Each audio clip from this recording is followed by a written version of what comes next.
These two geckos here are called Japanese cave geckos, also known as the ground spotted gecko or Gonisaurus orientalis. Now I know I butchered that, but check how beautiful these two little guys are. This is a female on my right hand, and on my left hand I have the male. Now this is a smaller species of geckos. Obviously, as the name suggests, they are ground dwelling, they're terrestrial geckos, and they are nocturnal. They're not going to be active during the day. They're going to be active only at nighttime. And typically this is a more delicate species of geckos. We don't really handle these guys here, but we are doing so for the purpose of this video. Obviously, the male has a hemipenal bulge, as you can see with this guy here on my left hand. He has that hemipenal bulge that most gecko species have. And the female, they don't have that hemipenal bulge. It's just a flat, surface area, and they can jump sometimes, but typically they're ground dwelling geckos. When they're younger, they have bright orange bands and not as much pattern. As they get older, they start to develop more pattern. Some will stay darker, some will stay lighter, like this girl here. But either way, they're very, very beautiful geckos. From the video, you can see they're not very big, probably like 5 inches long or so. These guys are going to like cooler temperatures. In Japan, the area that they are, it never really gets past 78 degrees. That would be at the absolute hottest. You want to make sure that these guys are in the low 70s to high 60s at all times. One thing I really like about these Japanese cave geckos is their bright red eyes. If you zoom in on these eyes, you can see how bright red they are.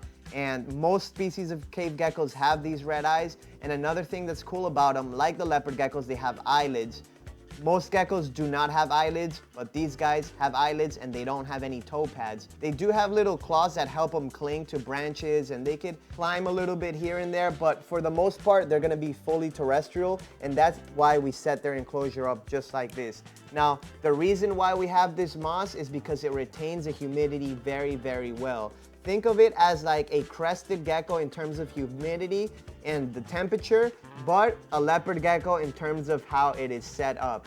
Like leopard geckos are terrestrial, so you're not gonna need that vertical space. Some people like to set these guys up with some branches and a little bit more height, but since we are a breeding facility, we keep these guys very simple and make sure all their care requirements are met, which all this that you see in the picture here is what they need. Basically some fresh water. The moss as a substrate is gonna add to that humidity, and we have a lot of coverage and some holes they could hide in because they are cave geckos. They love to hide. Now, this is not a species of geckos that you want to handle so much, like I said earlier, and it's not one that you're gonna see out all the time. But when you do see them out during the nighttime, they are very, very active. They'll be actively hunting for their crickets. They interact with each other quite a bit. So they're very cool little species, but not something I would recommend for a novice keeper. Now, when you feed insects to these guys, you want to use calcium without D3 because in the wild, these guys are really never exposed to sunlight. They're always going to be underground, in between crevices, and they only really come out during the nighttime. So you can see here, this guy just wants to hide right now. That's why we're going to leave him alone. Here in my hand, I have another very cool species of Japanese cave gecko. These are called Kume's Japanese cave gecko, also known as Gonisaurus yamanishe. Got that one right. That one's a little tough to pronounce. But these guys come from Kumajima. It's an island near Okinawa. Cool thing about these cave geckos, especially this one, they don't have the red eyes, unlike the others in that genus. So very neat. Another thing is, if you notice, these guys don't have gecko toes, normal gecko toes. Like the crested gecko or the house geckos. These guys have more like lizard toes. And the reason that is because these guys actually live in rock crevices. So that actually allows them to grip and grab and walk around the rocks a lot easier. Japanese cave geckos are a smaller gecko species, so they don't need a large enclosure. What you could use for a pair is like a 15-gallon tank. That's all you're gonna need. These guys are full-grown adults, as you can see, and they're about like 7-8 inches absolute max. They don't get very big. These geckos do like it nice and humid. We like to keep the humidity of around 80%. And we also like to leave like a shallow water dish for the adults and the babies, so they always have access to drinking water. Enclosure setup is identical to the other species of Japanese cave gecko. Something we do like to use are these little dishes. Now what this does is we can put in mealworms, any kind of worms we want, and we don't have to worry about them getting out. So we can just put it in there, leave them alone. The cave geckos will come whenever they're hungry, eat them, and then go back to their hides. These guys can reach about 10 to 15 years of age. So breeding these guys are pretty simple, especially if you know how to keep them thriving. Once they reach sexual maturity at the age of about 3 years old, we like to put them together. Now the kume, like this guy here, are going to get a little bit bigger than the orientalis, which are the traditional orange and black Japanese cave geckos.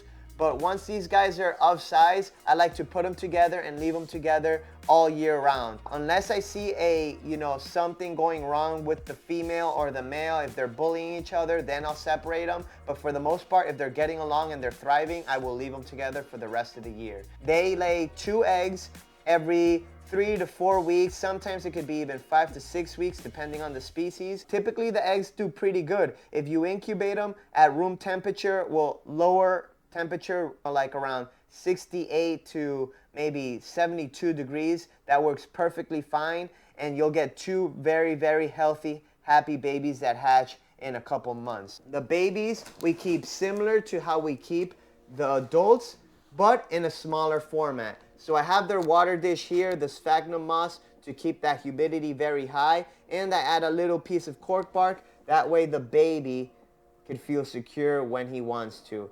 And we'll feed these guys little pinhead crickets up until they get a little bit bigger. Then we'll upgrade to 2-week-old crickets. So this one here, as you can see, is a Japanese cave gecko, or the orientalis. And then this one here is the kume cave gecko, which is the yamashine. Yeah, yamashine, whatever.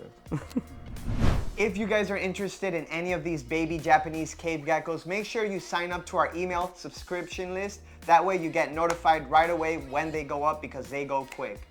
And if you like all our content, make sure you follow us on all of our social media platforms. We got it all: Instagram, TikTok, Snapchat, Twitter, YouTube. We got everything. Make sure you follow us, TikisGeckos, on everything. Bye.